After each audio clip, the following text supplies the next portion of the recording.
1968 সালের 5 জুলাই পাকিস্তান লেখক সংঘের পূর্বাঞ্চল শাখা আয়োজিত মহাকবি স্মরণোৎসবের প্রথম দিনে সভাপতির ভাষণ দিতে গিয়ে আবুল হাশিম বলেন, গত 100 বছরের বাংলা সাহিত্যকে আমরা উপেক্ষা করিতে পারি না।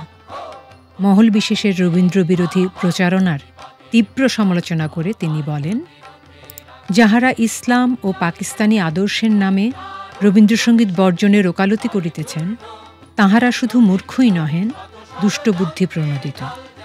তাহারা না বোঝেন রবীন্দ্রনাথ, না বোঝেন ইসলাম। তাহারা একটা বিশেষ উদ্দেশ্যের বশবর্তী হইয়া রবীন্দ্র বিরোধিতায় মাতিয়া উঠিয়াছেন। রবীন্দ্রচিন্তার সঙ্গে ইসলামের চিন্তার কোনো বিরোধ নাই।